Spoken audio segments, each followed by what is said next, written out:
Hey guys, this is probably one of the most important videos that I have put out in the last 6 months.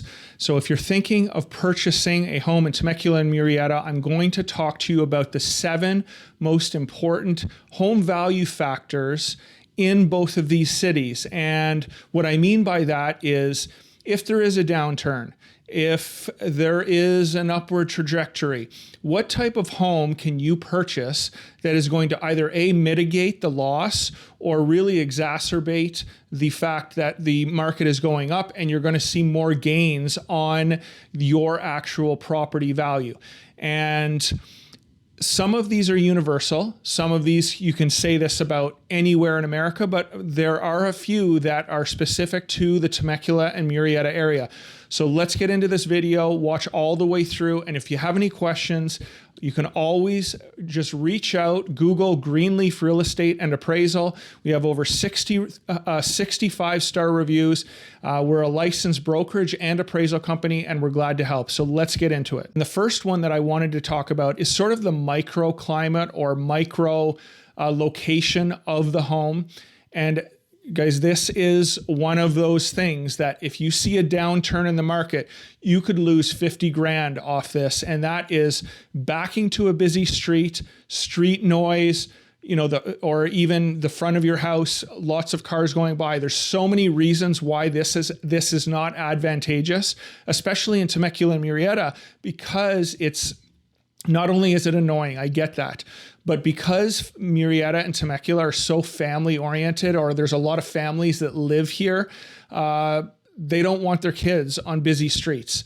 So make sure, if at all possible, unless you are just trying to get into the market and you can't, maybe your budget doesn't allow you to get that, really quiet cul-de-sac home. If you are putting offers on homes that have busy streets, either front or back, or that are noisy, I would, in this market right now, definitely lowball those homes a little bit. I mean, you're going to want to get $20,000, $30,000 off of that, because that's what I personally feel in a downward trending market, you're going to lose right off the bat with those characteristics. Okay, guys, this is probably universal throughout America, but I cannot tell you the importance of the location of the house versus what school district that your kids are going to go to.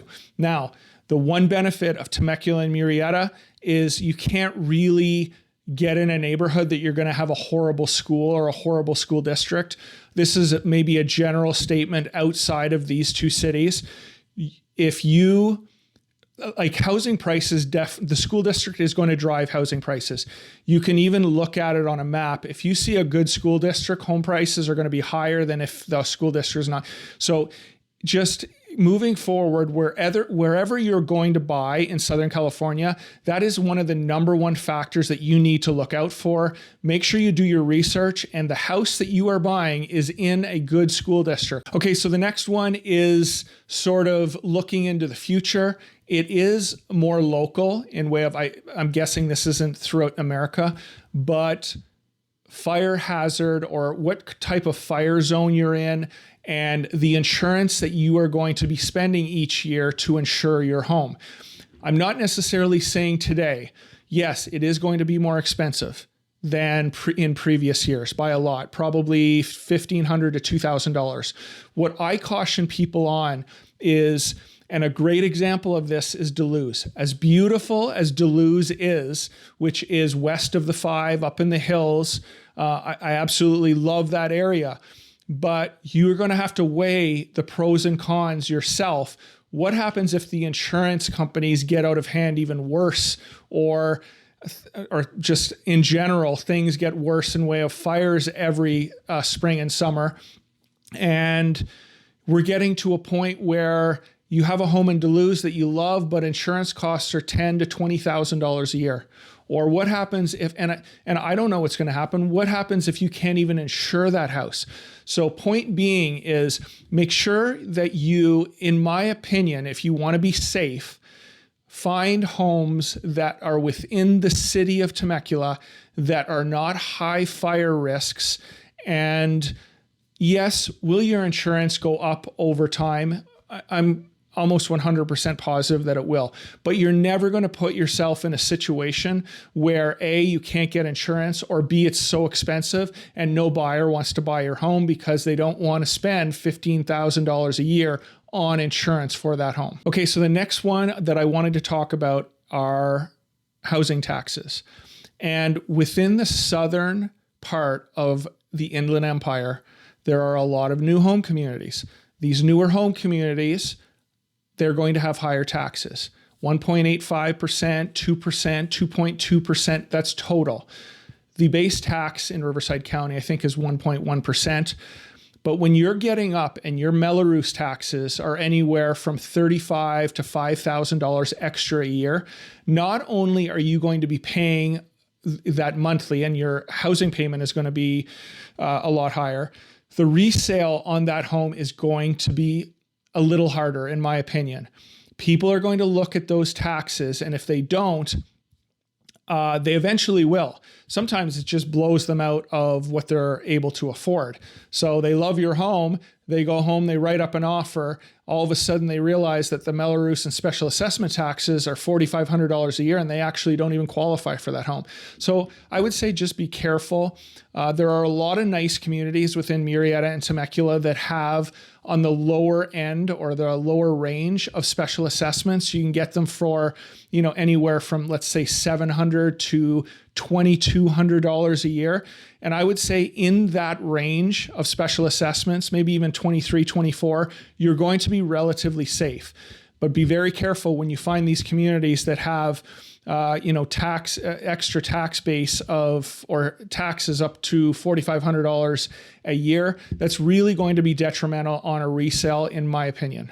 Okay, so this isn't always going to be easy, but just the floor plan of the home. Number one, I hear this all the time. How light and bright is the home? Very important to people.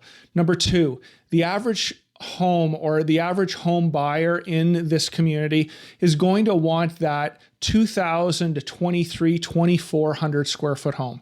Why? Because they do have kids. And that just seems to be the average where people go, where you can still get in a home at that average $750,000 to $800,000 price point. And it's not going to be detrimental to you. The floor plan, and this is something that you're going to have to think of, because a lot of these homes in Temecula and Murrieta were built in, let's just say early 90s to early 2000s. A lot of the floor plans are choppy. So it's not necessarily that they're not going to work at all.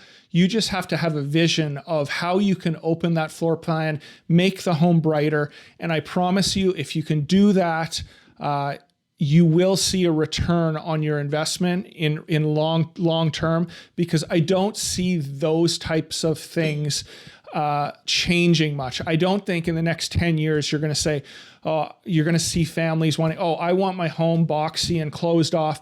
I do think that the open type floor plans that have a lot of natural sun in the homes are here to stay, and they are going to benefit you in the long term. Okay, so next up, lot usability. There's a lot of homes that you'll see, they're a 10,000 square foot lot or a 7,000 square foot lot, but you get to the home and it's on a hillside, and really only 5,000 square feet of that lot size is usable. Obviously, not only is it a detriment on the appraised value, because appraisers do look at that, but what's the use of having half of your backyard a hill? It's not probably a thing moving forward that's going to help you in a resale or getting the most out of your home, in my opinion. So make sure that if you're buying a lot, don't have half of it on a hillside, because that's just not what the masses are going to want. And it's it's deceiving in this area of some of these lot sizes. And really, when you get there, it's not usable. Okay, so next up, and really Temecula is very good at this, but the accessibility to everyday things that you need, grocery stores, ball fields, soccer fields, schools. I wouldn't say that in either Temecula or Murrieta it's a big thing, but because of traffic, because of the sheer number of people on the streets, especially during, the morning commute and the night commute. It's very nice to have these things within a 2 to 3 minute drive of your home. It just gets annoying. I mean, if you're every night, you have to go do something and you're hitting traffic, and to get 3 or 4 miles, it's taking you 20, 25 minutes. It's not necessarily, a lot of buyers might not understand that, putting an offer on your home, because they're looking, oh, look at this home is out and it's so quiet and it's in the middle of nowhere. When you're really going to feel these things is when you have to live your everyday life.